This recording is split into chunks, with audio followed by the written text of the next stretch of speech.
Good afternoon, and I appreciate that introduction, Doug. I listened to all of that, and then I realized why I always feel tired, Thanks for coming out on a Friday afternoon to hear a little bit more about Abraham Lincoln, but you're not really going to hear much about him today because I'm going to be talking about another young lady who you've never heard of. I can guarantee it. You've never heard of her. Back in 2010, as somewhat of a preamble to the topic I'm going to talk about today, I was invited to deliver a Lincoln lecture to the Sheboygan County Historical Research Center, which operates out of Sheboygan Falls. And at that time, they were meeting in the public library in Sheboygan Falls. And I came that day early in the morning, and this was back in 2010. And there was a woman who I still see today up there who was very excited and said, "Oh, we're so happy to have you here." And she took me into the public library and said, "We have these wonderful exhibit display cases, of course, on our own local connection to Abraham Lincoln." And I said, "Oh." And she brought me up and had me look at these wonderful displays to a woman by the name of Helen Brainard Cole. And she says, "Of course, you know about Helen Brainard Cole, Mr. Rogsted, because she's the one that, was the nurse in the White House that nursed the Lincoln children back to health in 1862. And I nodded and looked at this display with pictures of Helen Brainard Cole and newspaper articles about her. And I did my gig that day, and then I went back home rather intrigued because I have to tell you as of today, in the 50 some years that I have been involved in Lincoln studies, I'd never heard of Helen Brainard Cole.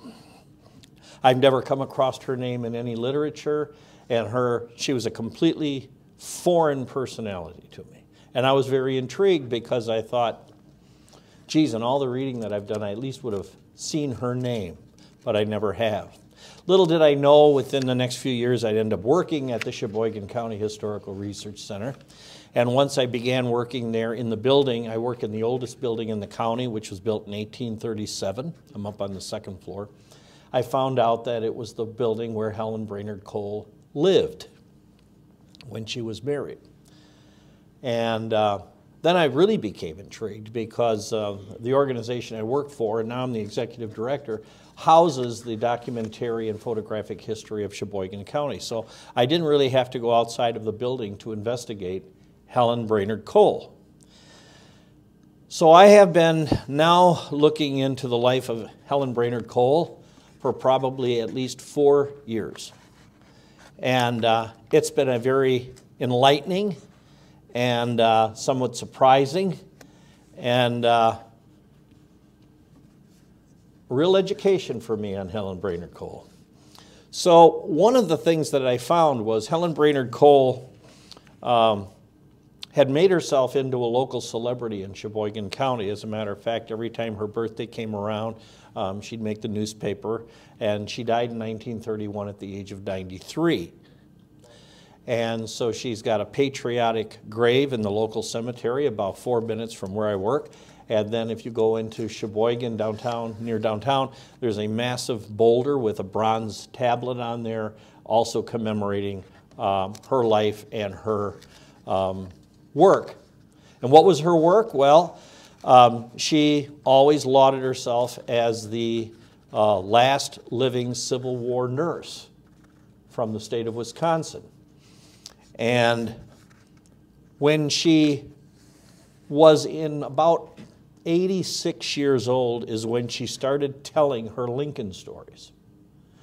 And she first was interviewed in 1925, and then she was interviewed again in 1926 or 7, and every year that went by, she would tell these stories of how she knew Abraham Lincoln, interacted with Abraham Lincoln, and because she was a nurse at Campbell Hospital, which was a hospital, one of many, around the Washington, D.C. area. And she says, she was there for 4 years at Campbell Hospital, and she was a secretary, private secretary to Dorothea Dix. And then after the war that she was sent to Memphis to close hospitals after the war. And then she ended up going east and was very good at name dropping just about everybody you can think of that was a prominent personality in the 1860s, 70s, 80s, going into the 1900s. She knew them all. She knew Lincoln's cabinet. She knew Lincoln's generals.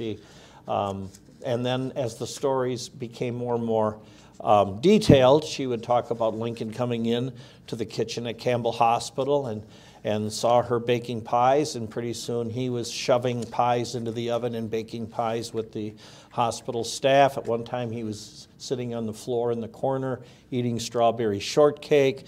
But she had these gloriously detailed stories of all of her interactions. She was in the White House during White House breakfast and saw Mr. Lincoln there.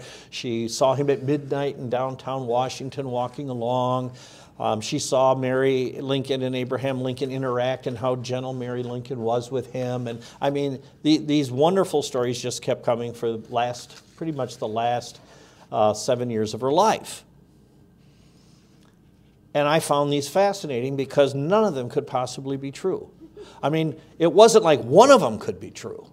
It was like I knew instinctively none of them were true. And so I started dissecting them systematically, and I studied all of them. And what I found was, and that's not what I'm speaking on today, I'm going to speak on one of these tidbits that she talked about, but after several years of looking into her life, what I've come to realize is, one, Helen Brainard Cole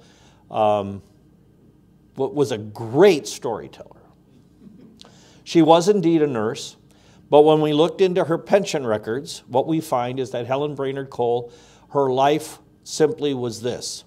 She married her maiden name was Helen Brainard. She married William Cole and was married to him for a few years, and they lived in this building where I work, and they had a child, a daughter named Hattie, and when Hattie was 11 months old, William died in the building in which I work, and so she gave her child to her in-laws and left her there and left for the East. Seemingly you could use the word abandoned, but she abandoned her child in the care of her in-laws and then went east, and as she says, volunteered. She was still too young to be a recognized Civil War nurse because you had to be at least 26 under Dorothea Dix's rules, but she wasn't. She was in her early 20s. And so she went out east and ended up having these prolific titles with Dorothea Dix. That's also fiction. She went out east, and certainly, but she wasn't a Civil War nurse for 4 years. In fact, her pension records show that she was only a nurse for the last 7 months of the war when she was at Campbell Hospital. So what was she doing between 1861 and 1865? Well, it's a matter of speculation because we don't know. She certainly wasn't Dorothea Dix's personal secretary, and so back about a year or so ago when I gave a lecture to the Lincoln Fellowship of Wisconsin, which has subsequently been published, I discussed systematically these Lincoln stories that she told. Her timelines are off. All of the people that she talks about, have never mentioned her, but you can easily dismiss these stories if you look at them and use modern research methods and you start comparing them to other timelines that are known to be true in Civil War studies. All of them are false. All of them are false. What was fascinating to me was there was one story that she came out with toward the end of her life. And it was almost like every time she would talk to the press, she had to come up with some more juicy story because that kept her legend and it kept her celebrity going forward. And so she'd sometimes tell the same story a year later, but there'd be more details to it. Names would change, dates would change, details would change, numbers would change, and you find inconsistencies there.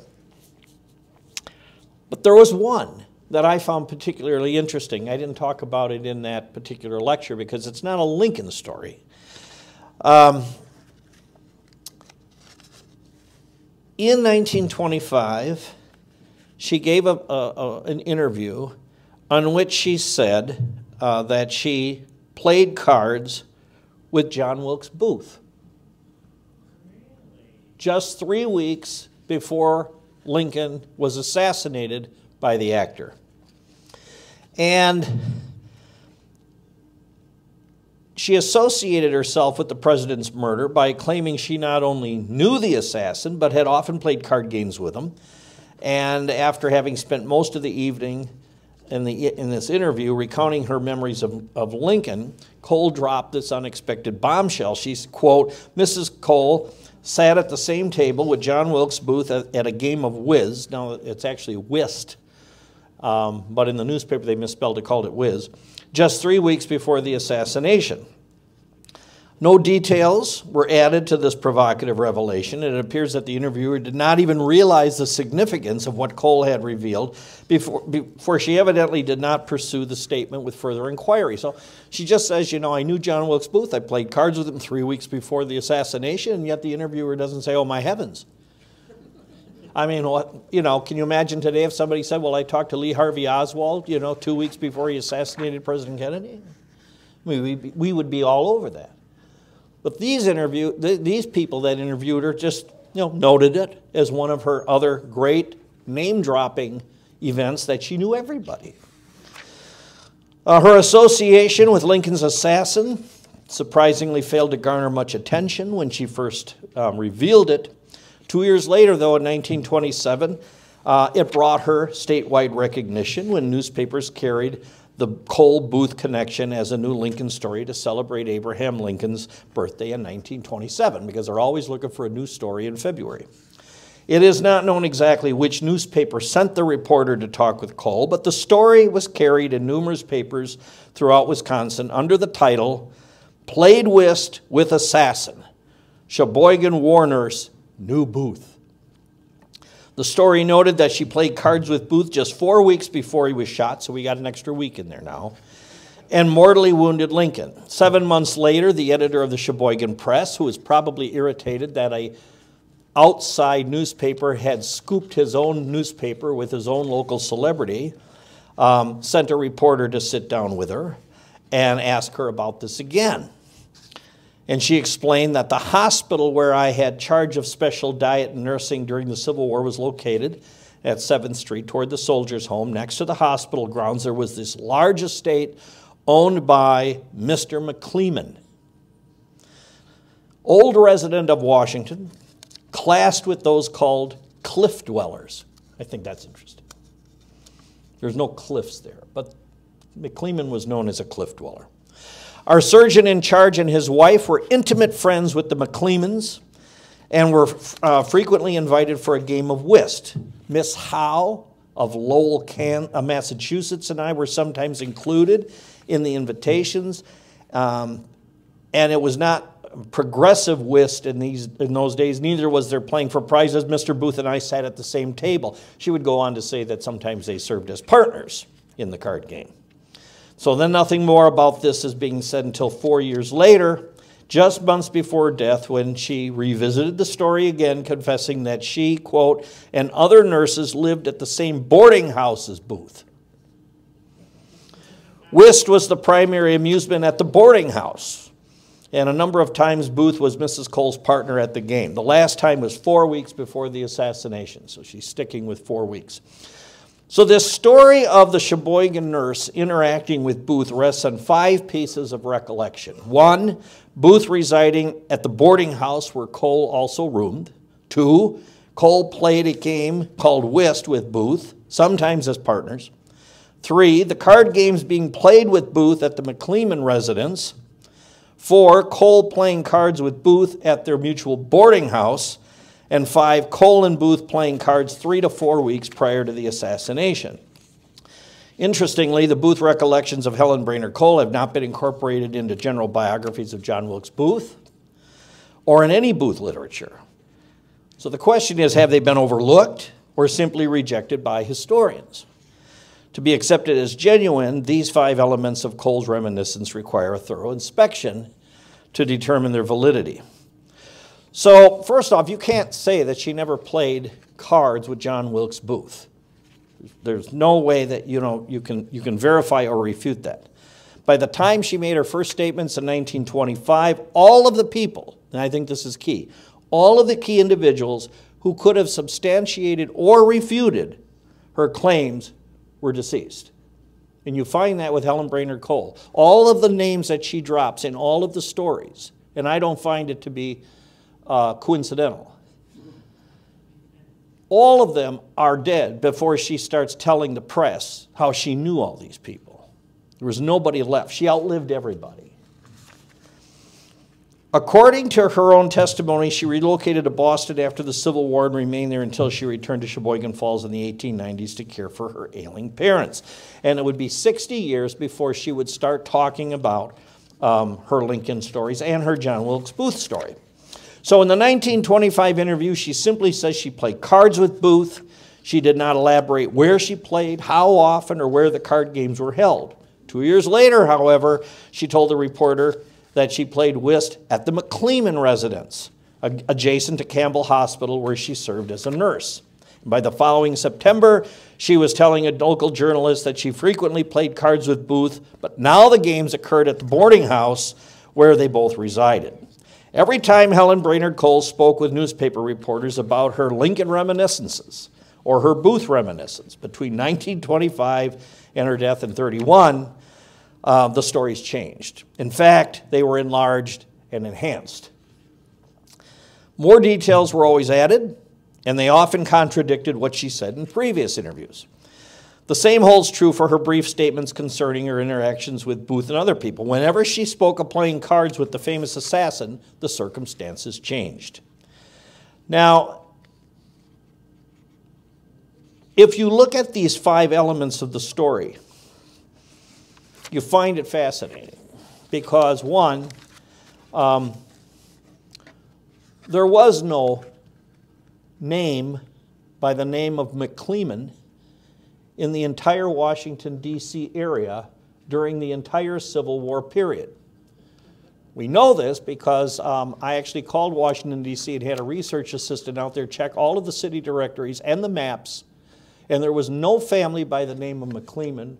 Moreover, there was no estate by McLean or any other estate that was actually near Campbell Hospital. There simply was nothing there. Okay.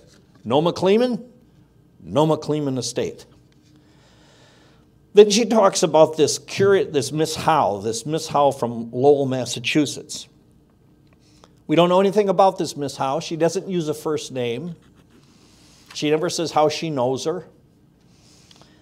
And then she dropped this, what I thought was rather interesting also, in that she says that, the surgeon in charge of the hospital was the one. He and his wife were very close friends with the non-existent McLeans. And it was the surgeon in charge and his wife who invited Helen Brainard Cole and other nurses from Campbell Hospital to come to McLean's for card games. She doesn't name the surgeon. Well, the reason is because, you can't say she didn't know it because she said she had been at this hospital for 4 years. Well, she had only been at Campbell Hospital for 7 months, and that was her first tour of duty as a nurse. So she served no nursing duty from 1861 to 65. It's sheer speculation as to what she was doing. I have my own ideas of what a young lady would be doing around Washington, D.C., living in a boarding house with other people.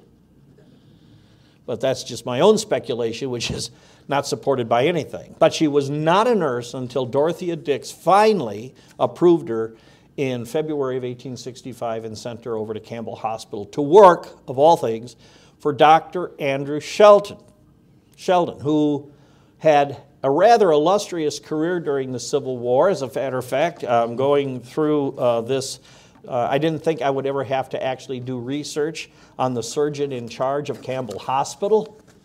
I thought that was just somebody who probably was lost to history, but my good friend Dick Zimmerman over here, who is the greatest Civil War researcher I could possibly have at my disposal, when I said, do you know anything about this dude?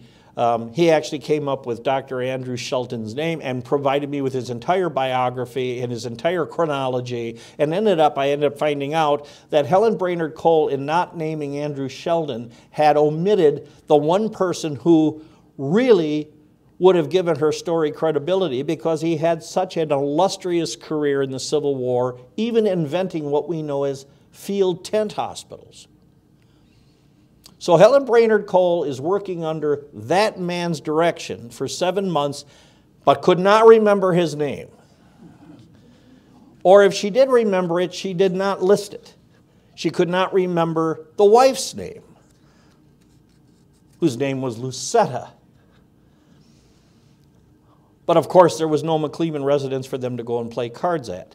And when Helen Brainard Cole's pension application went through in 1894, they had to find, the government was meticulous on verifying these service records before they would even give a nurse like Helen Brainard Cole a pension for the limited amount of time that she had. And they went and found Andrew Sheldon, who signed her pension application. They had to find him, and they said, well, what do you think about her? He had no idea who evidently Helen Brainard Cole was, because you can tell he had no idea when she started. He had no idea when she left service. They had to go and kind of piece her history together at Campbell, and they finally agreed, there was a consensus of authorities that agreed that we'll give her credit for February through August of 1865. And since the Civil War ended in April, really, she only has 3 months of active Civil War nursing experience, not even 7. So she was one of many female nurses at Campbell Hospital. She wasn't in charge of special diets. She would talk about all the soldiers that would only eat if she fed them. One time Lincoln supposedly is at the hospital, and Lincoln said, even Lincoln said, listen, if you've got some important work to do, Helen, I'll feed the soldier. And she tells Lincoln, oh, he wouldn't take the food from you. He'll only take the food from me, So in all of these stories, you see, it's all about Helen Brainard Cole. Lincoln is a device that is used to really promulgate her self-importance. But in every one of these stories, it's all about Lincoln talking to her. And at one point, he has a conference there, and he wants the whole cabinet to meet Helen Brainard Cole. The whole cabinet would drop by for strawberry shortcake, She knew all the Union generals, all of them. Her comment was, I knew all of them. Now that's a long list.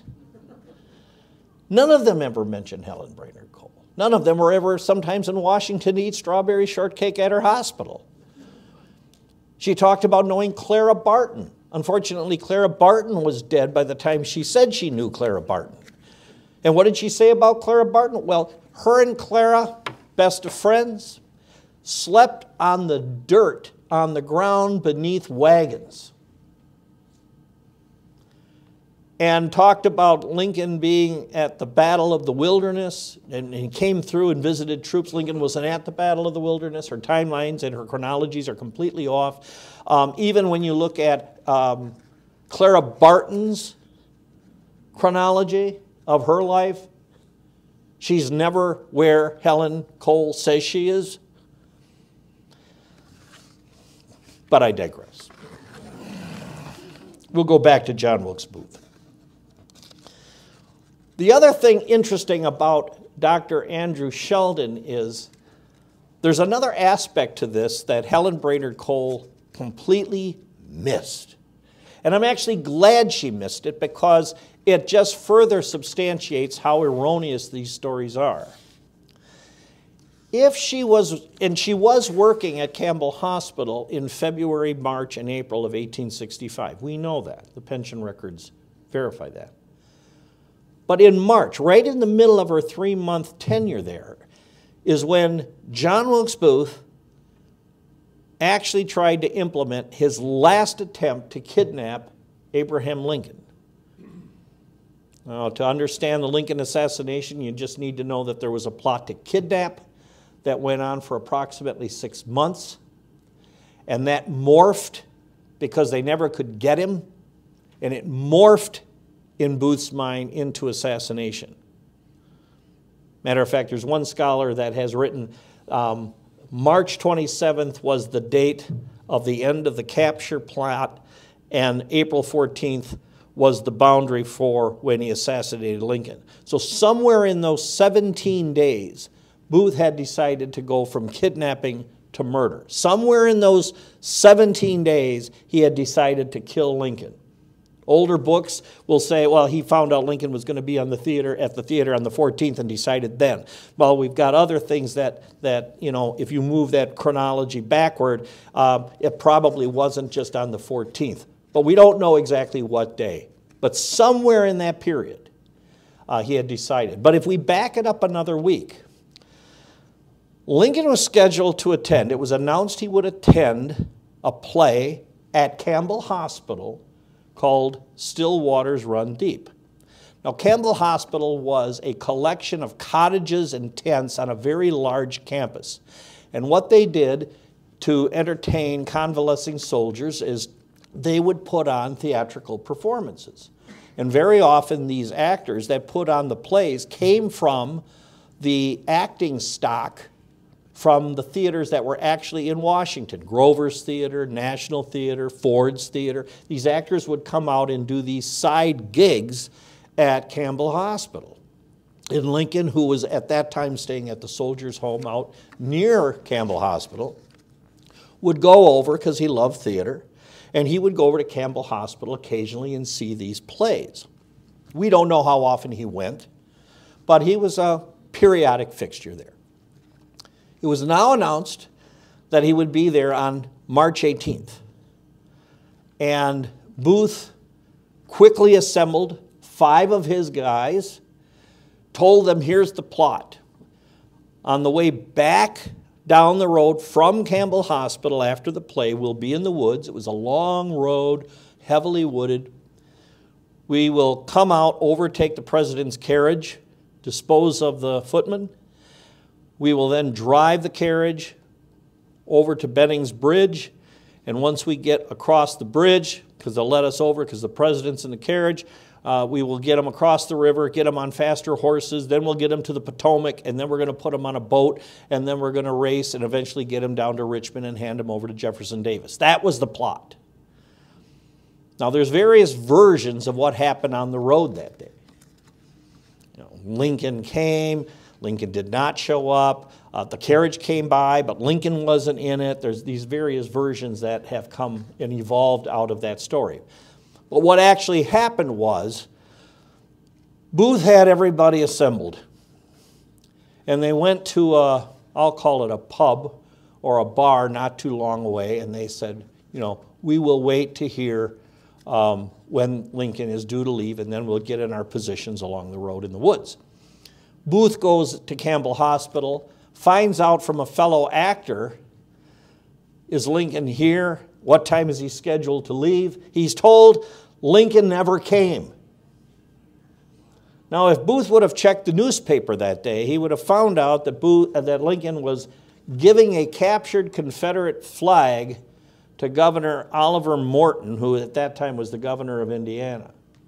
He was presenting this captured Confederate flag to Governor Morton on the balcony of the National Hotel. It was the hotel where Booth lived. And Booth didn't know this at the time because he didn't see the morning paper, evidently, but he's told by this friend actor he never showed up. And crestfallen, Booth leaves, goes back to the pub, tells everybody, it's not going to work. I guess we can all go home. He's not coming down the road today. And this was one of the really pretty much the last attempt to kidnap him. None of the other attempts worked any better than these did. This one did. And so after March 18th, the conspirators never meet again for a formalized attempt to kidnap the President of the United States. 3 of them went back to Baltimore. Booth resumed a theatrical performance the following night, ends up going to New York, and he's out of Washington until the 27th of March when he comes back from New York back to Washington. Now, if Helen Brainard Cole, who was at that hospital probably on March 18th, and at that time, it's funny that in the wake of the assassination, when the government was looking for anybody that knew John Wilkes Booth, just like the government would have wanted to know about anybody that had interfaced with Lee Harvey Oswald. Did you have any interactions with him? What did he talk about? How was his mood? Did he ever have any suspicious people show up? You know, the government would have loved to talk to Helen Brainard Cole because she's been playing, by her own admission, whist with the guy for quite some time, not only at the McLean estate, but if you take the other version, John Wilkes Booth was living at her boarding house with probably 20 other nurses. And she says that was the main point of entertainment, was all of us sitting around playing whist, and you know, I was his partner. She had a golden opportunity to come forward and say, I know all about the guy. I've been playing cards with him. And they would have said, what did you talk about?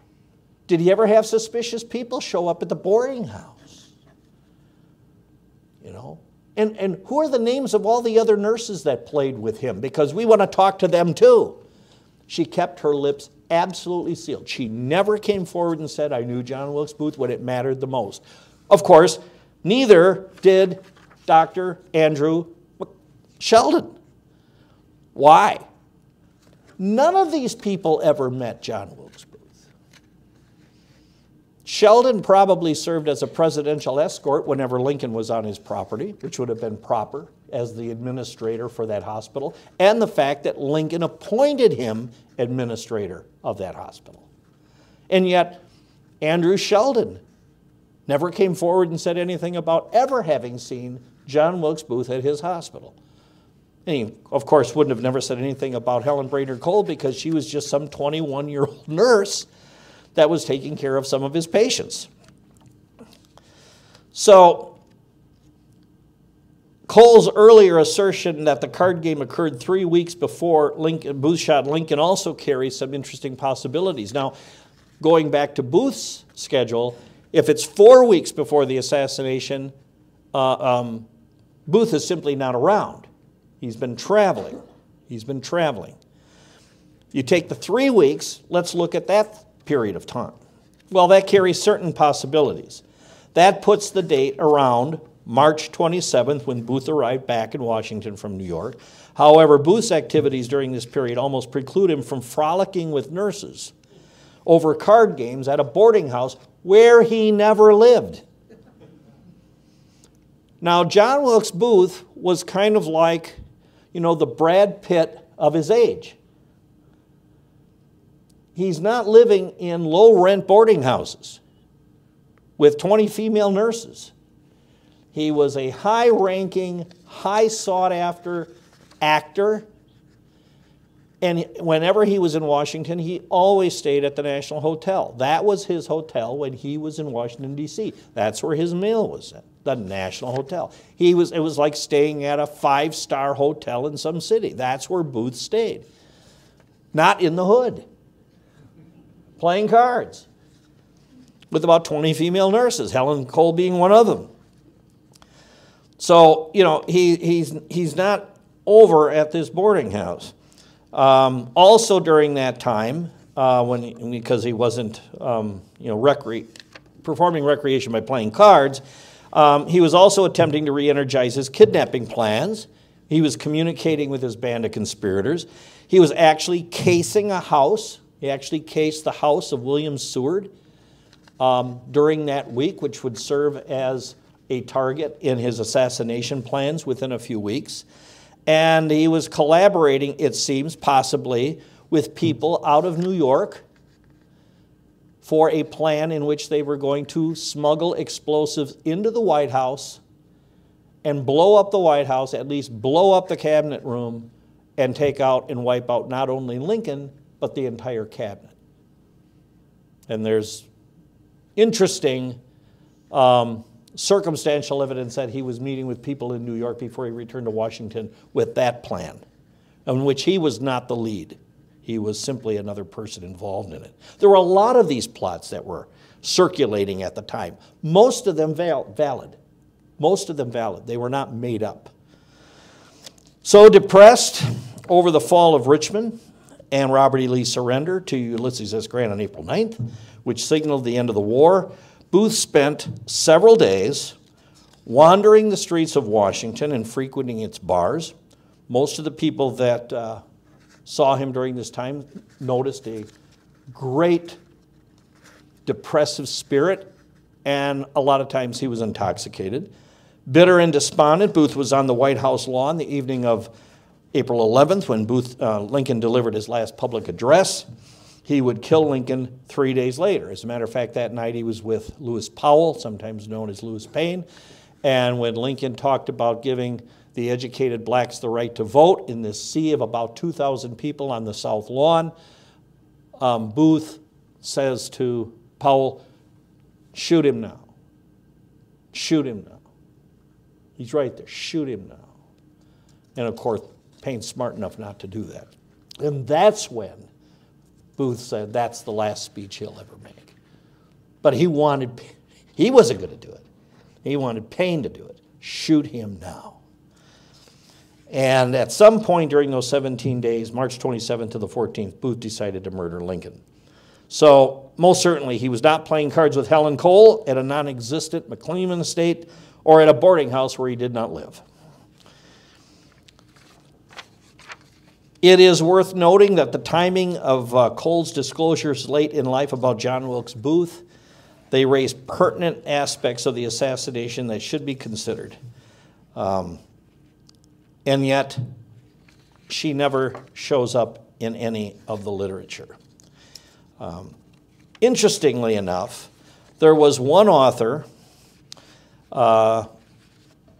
in roughly around 215, the author of a recent biography of John Wilkes Booth, alleges that Booth decided to capture Lincoln on the road to Campbell Hospital after having had a conversation with Helen Brainard Cole. Quote, this is the author of the Booth biography, quote, "Lincoln had recently visited the hospital," he states, "helping himself to a slice of shortcake in the kitchen. And Booth showed up shortly afterward for a reconnaissance. The actor made himself agreeable, playing whist with Helen Cole, a nurse, and looking around. Lincoln, he learned, would be present at Friday's performance." Now that's quite a packed statement, because he took two completely separate stories that Helen Brainard Cole, and when I looked at the footnote for this, I happen to have the article in my Helen Brainard Cole collection, so all I had to do was look. And Helen Brainard Cole says that Lincoln once came to Campbell Hospital and ate strawberry shortcake on the floor.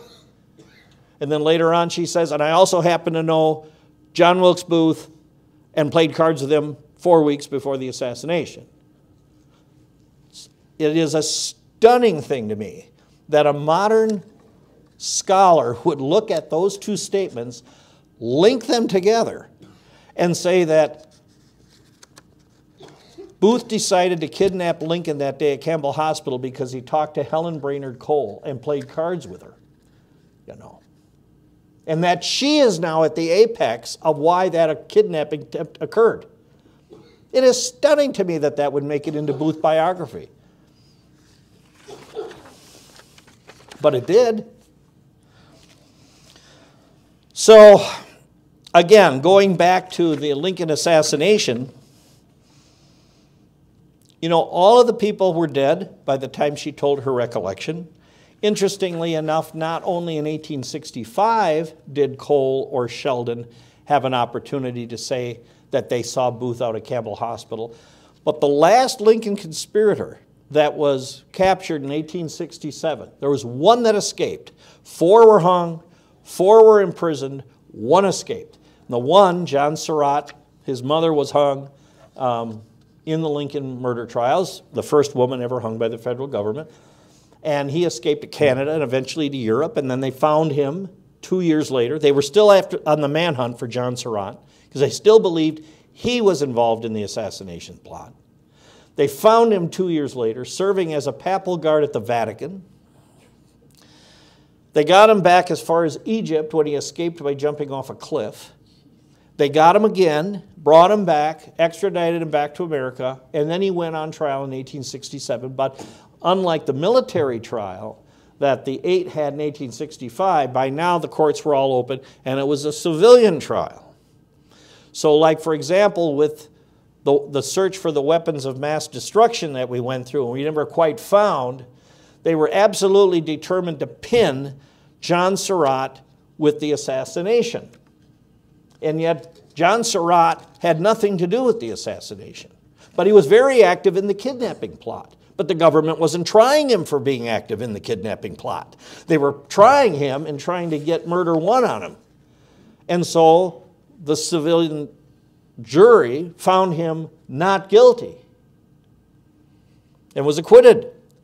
And then he spent the rest of his life going around talking about how he was involved actively in the Lincoln kidnapping plot and made a lot of money on the lecture circuit.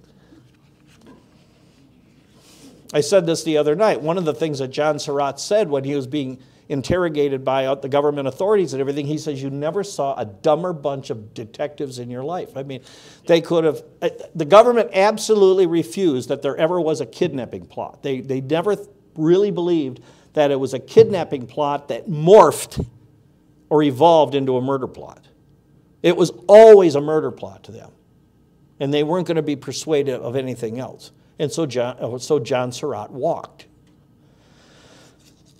But when that trial was going on, the John Surratt trial was the O.J. Simpson trial of 1867. And transcripts and testimony of witnesses were published in major newspapers all over America. Chicago Times, Chicago Tribune, New York Times. Everybody was turning to the John Surratt trial. What did he know and when did he know it and how active was he?